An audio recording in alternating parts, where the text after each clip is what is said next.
Hello guys and welcome to my new video, and today is a big one. These are my predictions for the best Mythic Plus healers for patch 10.1 or season 2. And again guys, if you enjoyed this type of content, please like and subscribe. It really helps out the channel. But there are multiple disclaimers for this video because Blizzard really did throw a wrench in my plans, because very recently Blizzard announced some big tuning changes in terms of, hey, they're going to increase the player HP by 25%, also enemy damage, which made me retest every single healer in Mythic Plus for patch 10.1. I do a lot of PTR testing, and this change required me to retest all the healers again, because let's be honest, certain healers will benefit from this change more than some other healers. And I did follow a set of rules when testing healers. I did test plus 20 keys. I did stick to freehold mainly just to get a better average of where healer DPS and HPS lies. I also used specific gear. For example, I didn't use pure DPS trinkets. I didn't use forbidden reach rings because they can be really OP in terms of HPS or DPS. On top of that, on PTR service when testing Mythic Plus, you get scaled down to 410 item level, so the numbers that you might be seeing in these testing results, they might be smaller or lower than what you see right now on live servers, where you might be running something like 420 item level gear. And again, these lists, take it with a pinch of salt. I actually believe that the healer balance coming into Season 2 is going to be a lot better than it was in Season 1. I think Blizzard has buffed a lot of the underperforming healers, and I think they're doing a lot better than at the start of Dragonflight. And my best advice is to stick and play with the healer that you like the most or you enjoy the most, because I have a feeling that even if there's going to be a healer that is going to be really strong in Mythic Plus, I doubt there will be, but if there is going to be one emerging, I think Blizzard will look at them and possibly nerf them or adjust them in the future, because Blizzard has been doing a lot of changing or class balancing throughout the whole expansion. So let's start off with the first healer, and you can see here this is the tier list. Again, S tier means that a healer that I felt was very strong or very easy to achieve good numbers in terms of DPS, in terms of HPS, and kind of carry the group. I'm looking at the group carry potential, especially in pug situations, because I know a lot of people out there spend most of the time in pugs. And I'm going to start off with Preservation Shaman. I'm going to be placing it in S tier. I did think a lot about this because I know there's quite a few things that are happening to Resto Shaman, mainly with the tier set bonus. A lot of people are unsold about the power of tier set bonus, especially when it comes to Mythic Plus content. But based on my testing, Restoration Shaman still felt very strong because of how easy it is for you to do damage, HPS, and provide a lot of utility, especially in Mythic Plus environment. When you look at things like Master of Elements in terms of dealing damage, in terms of weaving in your lava bursts with something like healing rains for additional damage because you're running acid rain. And then when dealing with burst healing requirements or any healing requirements, the fact that you can have chain heal with Tidebringer and High Tide made chain heal a lot stronger, and position requirements were not that big of a deal. But I do have to talk about the tier set because it could have some influential gameplay changes. The tier set itself has a relatively long setup time if you don't know when damage is going to happen. You're doing Mythic Plus content and you're just DPSing, there's nothing happening, and then all of a sudden the whole party takes a massive hit and you need to heal them up. What are your choices? You could either apply Riptides on them and then cast Healing Rain, and that is going to give you 2 buffs from your 4 set. It's also going to heal the people with Riptide, but it's also going to give you a buff that's going to increase your healing and also increase the healing of some of your specific heals like Healing Surge, Healing Wave, or Chain. So what do you do in these specific setups? Do you cast Riptides? Do you cast Healing Rain? Because Healing Rain does have a significant cast time. Or do you just press Chain Heal and try to stabilize the whole party? And this is going to depend on the situation you're facing. If you know there's going to be damage incoming, you can't prepare for it by casting Riptides, but that means a lot more of your GCDs are going to be spent on casting Riptides, which can be either an interesting or a pretty dull gameplay change. So I'm still very unsold about the tier set. I'm still going to look at certain talent builds. Again, I tried not running Flow of the Tides in order to maximize the uptime of my Riptides to see how the tier set would behave. Regardless of the tier set, I still felt Resto Shaman was really strong in terms of the ease of DPS, in terms of HPS. It was arguably the best DPS healer, especially considering it was quite easy to do the damage that you can do as Restoration Shaman, and it has arguably the highest carry potential for poke situations. You have one of the best interrupts in terms of healers because it is a short cooldown, it is a relatively long range, you have an AoE stun, you have an AoE knockup in terms of Thunderstorm, you have Purge, and you have Poison Cleansing Totem, which honestly is relatively important for every healer to have at least Disease or Poison Cleanse available, because there's quite a few dungeons that will require this in Season 2. And oh hey, I forgot about one of the biggest things the Resto Shaman provides, and that is Bloodlust, especially because we're not sure how Season 2 DPS meta is going to shape out, but if there's not going to be enough classes to provide that Bloodlust, healers with this utility are always going to have an edge. And now let's go to the second healer, and honestly this was a bit of a surprise for me because I think the power of this healer has increased because of that 25% HP change and enemy damage increase, because Preservation Evoker, I'm gonna place this in S tier, has a lot of synergy or talents or just basically abilities that will increase in value because of this change. So you're looking at things like Rewind, you're looking at things like Golden Hour, which honestly they scale based on the damage happened in the last 5 seconds, and Blizzard did increase enemy damage by 25%, meaning that those abilities are going to be better if you play them correctly. And there's quite a few other talents for Preservation Evoker that do depend on maximum HP, but I don't want to talk about too much here because I do think that Blizzard could address these in the future, because during my testing they were not really addressed and Evoker felt stronger than probably it was intended. But I'm gonna leave Preservation Evoker here because I'm not sure how Blizzard is going to face with these challenges. I thought Evoker's healing was really strong. I thought the DPS was okay because I think Evoker will end up losing a little bit of DPS. The DPS numbers are still going to be dependent whether Blizzard is going to address some of the HP scaling talents that Preservation Evoker still has, because Season 1 tier set or 4 set bonus was pretty nice in terms of providing additional damage as Preservation Evoker, especially when combining things like Leaping Flames. And I think eventually you will end up replacing your Evoker staff, which gave you some free damage in Season 1. But overall, Evoker's HPS felt really nice, especially because I wasn't really running the healing build. If you do end up running the healing build with talents like Renewing Breath, the power of Dream Breath is going to be significantly impacted, and you'll notice it'll be your top heal by far in a lot of Mythic Plus dungeons. Now, if there was a way to pick up Renewing Breath without sacrificing too much damage, I think that would be insanely good for Evoker coming into Season 2. Evoker is getting additional value from that change in terms of HP increases. They also have a very good tier set bonus in terms of providing HPS, in terms of almost changing your gameplay, especially in raid situations, but this video is all about Mythic Plus. The 2 set bonus alone is going to increase your Dream Breath value. It also adds additional interaction to your Spirit Room, because Spirit Room is going to leave a hot on people, and it also works with echoes and it creates a more interesting playstyle. And in terms of Essence Burst, I was getting quite a few procs. Sometimes I didn't even know where to spend it, and I think that overall the tier set bonus feels pretty impactful. I will miss those instant cast Living Flames from Season 1. That is definitely something that I need to get used to it, because cast time to Living Flame right now feels really awkward. So overall, Preservation Evoker's healing felt really strong, especially if you can pick up that healing build without sacrificing too much damage. We'll see if there's going to be some new talent builds emerging for Evoker in Season 2. The DPS felt pretty decent, it felt pretty okay. I think you can still do a lot of damage with a really simple DPS rotation. But at the end of the day, one of the biggest issues with Preservation Evoker is going to be the range limitation. You have 30 yards to majority of your heals, and if you're running content where you have a lot of range DPS, and especially poke content, and your range DPS are all over the place, you can't get them with your Dream Breath, it's going to feel extremely painful. So even though the healing feels really nice, the fact that your potential healing is dictated by your group members and your group member positioning can feel really tilting. So this is why I'm not placing Evoker as the best of the best healers, at least based on my testing. And besides that, you still provide strong utility because you do have Bloodlust and you do compete with Resto Shaman, because you're the only healers that do provide Bloodlust in Mythic Plus or Healer meta. You do have Poison Dispel, and you do have Dispel Anything button in terms of Cauterizing Flame, but on a 1-minute cooldown, but you can make it work with Stasis if that is going to be still the build. And now let's move on to the third healer, and honestly it's going to be Restoration Druid. And I was thinking about A tier and S tier, but I actually think Restoration Druid, just because of the utility provides, still warrants that S tier position, because a lot of the groups out there, even in puck situations, you can carry groups. The fact that you have Mark of the Wild, that buff is just something that a lot of groups want. The fact that you have Balres, engineering Balres is kind of awkward to use, so pure Balres classes are always going to be preferred. I think the fact that you can allow your HOTS to do the work, especially with the 25% HP increase, you can still provide good damage by just dotting up mobs in terms of Sunfire, Moonfire. You can apply bleeds if you do run that kitty weaving build, and you can just, again, let your HOTS and dots do the work. Feels really rewarding in Season 2. I don't think there's a lot of things changing for Restoration Druid. The tier set has been nerfed significantly in the last couple of months in terms of PTR cycles, because a lot of people were saying it was too overpowered, but the uptime of your flourish is going to be significantly increased due to your tier set, which is going to make a lot of these rot type of fights feel a lot easier. You can also look into new opportunities in terms of optimizing your Nature's Vigil's DPS potential, because that is still a very large portion of your pure DPS at the end of the dungeon.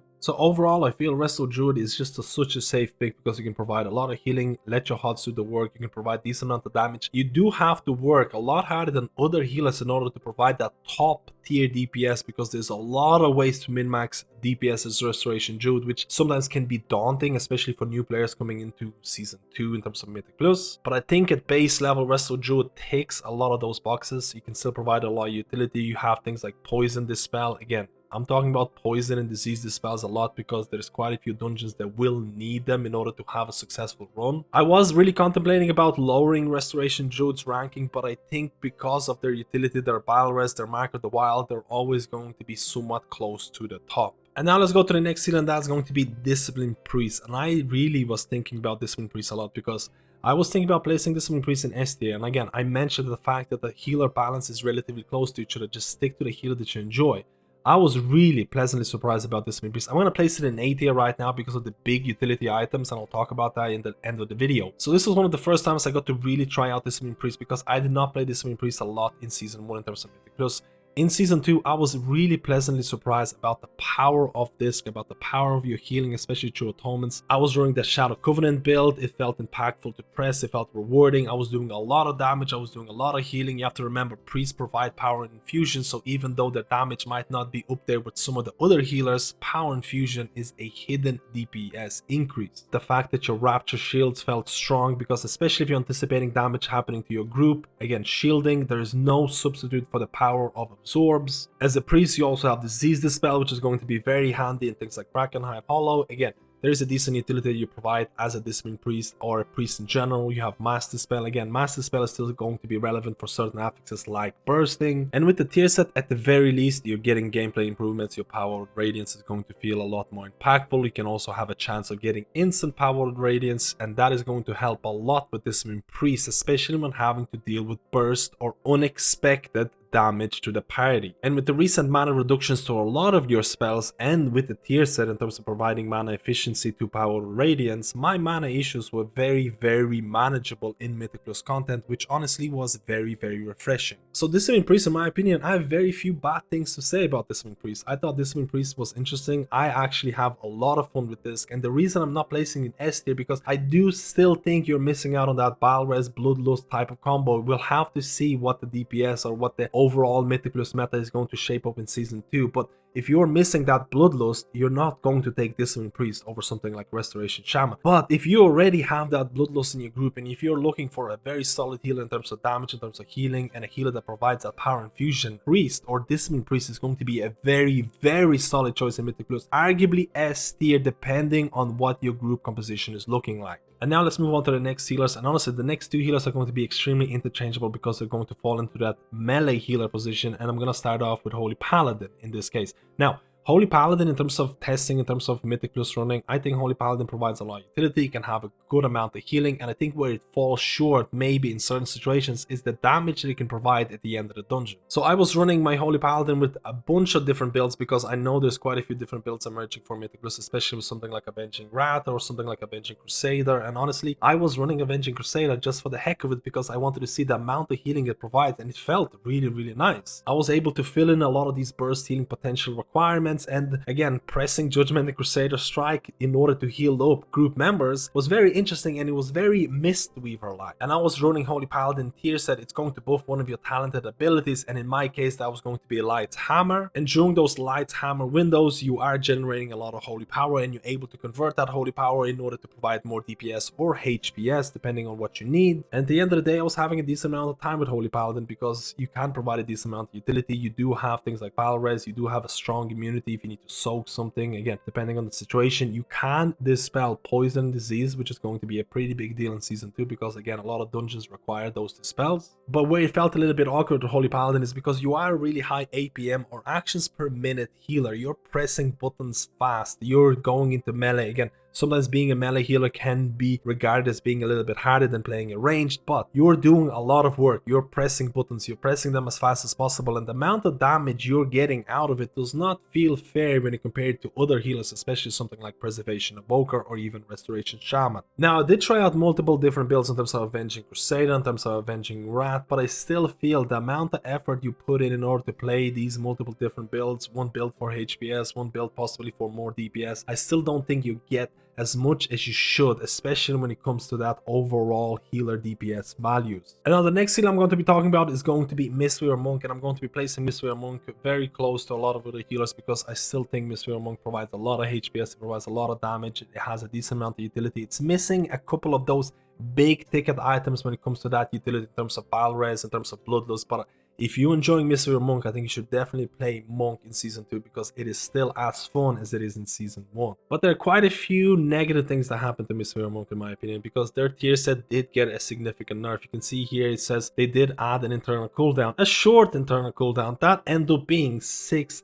seconds, and that is a pretty sizable nerf to your 4-set and 2-set bonus overall. And now I did make a video about praising the fact that you're getting a bunch of mana out. The amount of mana you're getting from your 2-set bonus has been significantly reduced. The uptime of your 4-set bonus has also been significantly reduced, meaning that the power of your Renew, Miss, and Vivifies, if you don't have that bonus, you can definitely notice the difference in power. Now, I don't want to spend too much time talking about this because I do think that Blizzard might look at the tier set again, they might look at these nerfs, they might revert them because I don't think Mistweaver deserved them. I do know that Mistweaver received a lot of buffs in the past. It did have very recently in terms of reducing the cooldown of Feline Stomp. Now, if you press Feline Stomp and the tank moves out from it, the cooldown of it is going to be reduced, which will feel a lot less painful. And again, we're talking about Fist Weaving build here because if you're not running Fist Weaving build, you're missing out on so much additional damage that the Fist Weaving build provides. And I think in high-end content, you need that healer damage in order to time really high keys. I also think Fist Weaving is a lot more fun, and I had a blast. I think Mistweaver really excels in these large trash back pulls where you can get your Feline Stomp and Spinning Crane Kick to do all of the work. It is actually crazy how much passive damage and healing you can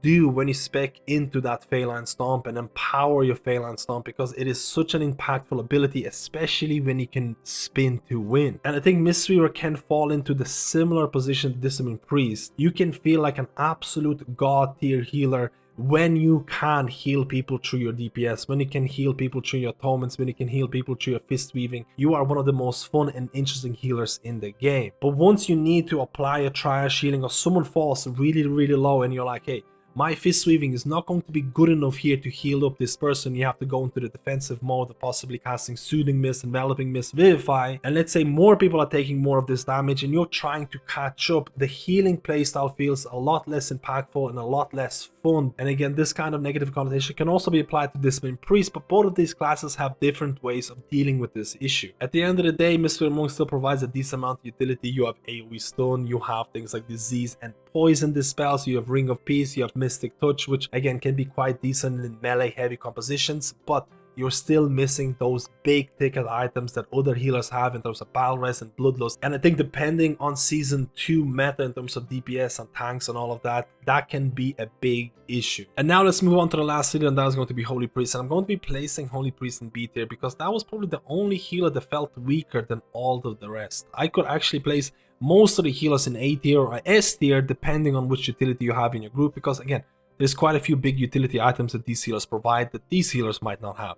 But Holy Priest actually felt a little bit worse in terms of there has been an increase to HP. I talked about this big change from Blizzard, and I think that actually negatively impacted Holy Priest the most. I was playing the Light Weaver's build, and a lot of my healing was coming from things like Flash Heal, and weaving in my Holy Word spells, and it did feel like a lot of the times I would have to spend more time catching up on healing, because you have to remember the HPS or HP of players has been increased, which means I would have to spend more heals to top them up. And because I was spending so much more time on healing, I did spend less time on DPS, and my overall damage as Holy Priest felt a little bit weaker than other healers. And I did run talents like Ethereal Blaze in terms of trying to apply more Holy Fire on mobs, so then I could go back to healing, but it still did not feel enough. Maybe there's going to be some new talent builds emerging, especially with trying to optimize your tier set bonus, because I think Holy Priest in raid in terms of providing HPS felt pretty strong, especially in terms of the tier set bonus, in terms of prayer mending. I'm not sure if there's going to be a few other builds emerging in terms of trying to optimize your tier set bonus more. I was just running a pre-default build. I was messing around with few talents in terms of trying to optimize my DPS and healing, but at the end of the day, I did not have that great of a time with Holy Priest when it comes to Mythic Plus in Season 2. Now, I fully understand that Holy Priest is not an overly difficult healer to play in terms of optimizing your HPS. It can become more difficult if you really want to optimize your HPS with DPS, but given the fact that Grievous is going to be removed from Season 2 Mythic Plus Affix rotation, which is probably the biggest enemy of Discipline Priest, I think a lot of Priest players are going to be trying out Discipline in that Mythic Plus push groups because it just feels a lot better than what Holy feels right now, but hopefully there's going to be a few more changes to address Holy's problems. But at the end of the day, you don't have to agree with me. If you enjoy Holy Priest, stick with Holy Priest. You can make it work. You can still do good healing. It is a relatively simplistic healer. You can have good value out of it. You can still provide decent amount of utility. You have PI, you have Mass Dispel, you have Disease Dispel, which is also going to come in handy in Season 2. And in order to summarize the whole video, this is my ranking for the best healers in Mythic Plus for Season 2. Again, this is my predictions. This is my testing based on a specific key level, specific dungeon, and this might be more appropriate for players looking to pick up relatively easy healers that can do good healing, good damage, and can carry groups, because basically this is what I was testing. I'm not sure what the best healer is going to be for the highest keys in the world, because Blizzard is going to consistently provide nerfs and buffs to classes. That is evident. That is evident from Season 1. Do I think healer balance is going to be the same in Season 1? No. I actually think Season 1 balance was pretty poor at the very start. Resto Druid and Preservation Evoker were miles ahead of everyone else, and then Blizzard has buffed a bunch of other healers. I think the balance is a lot better, and I think you can stick with the healer that you enjoy the most, and you will probably have a better time than ever, because I think Blizzard is on top of class balancing this tier. In terms of healers, honestly, a lot of the S tier healers are the healers that provide big ticket items in terms of utility. They provide Bloodlust, Bloodlust provides Mark of the Wild, and Battle Res. These are pretty big in terms of adding additional value to a whole group. We'll have to see what the meta for Mythic Plus is going to turn out in terms of tanks, in terms of DPS. We'll have to see if there's going to be more classes that provide Bloodlust that are going to be warranting that top DPS spot. For example, maybe mages are going to be a lot better and you don't need that Bloodlust in your group anymore, and you might look into adding something like Discipline Priest. I definitely think Discipline Priest could be S tier healer if you don't need that Bloodlust, if you don't need that Battle Res. I definitely think Discipline Priest felt a lot better than I initially anticipated. I thought it was interesting. I thought it was quite a fun healer. Again, the tier set bonus in terms of Radiance, making Radiance more powerful, in terms of making Radiance sometimes instant cast, especially strong for a healer that has to or a healer that is not great at reacting to damage, but is great at anticipating it.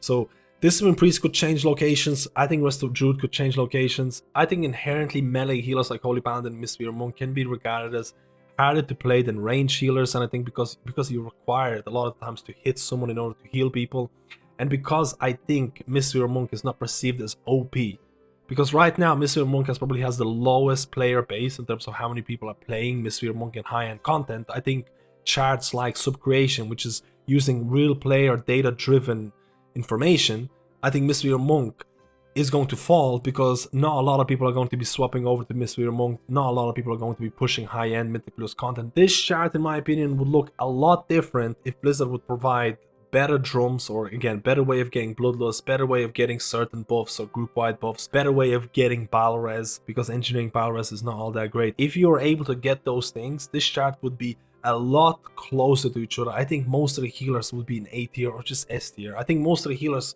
would actually be in a really good position. This is just my chart of what I think in terms of which healer is easy to play, easy to do HPS, easy to do DPS, and can carry a group. I think most healers are relatively close to each other, and I think the only difference is big utility items, and I think Holy Priest could use a little bit more love in terms of dealing with this, new increases in terms of HP and just providing a more interesting gameplay. But that is just my opinion, and again, anything can change. I think the first couple of weeks or the entry of the new patch is going to be wild west, because there hasn't been enough time to really balance or test the changes to HP and enemy damage. And I think the first few weeks are going to be all over the place. We'll have to see if Blizzard is going to do some substantial changes to utility.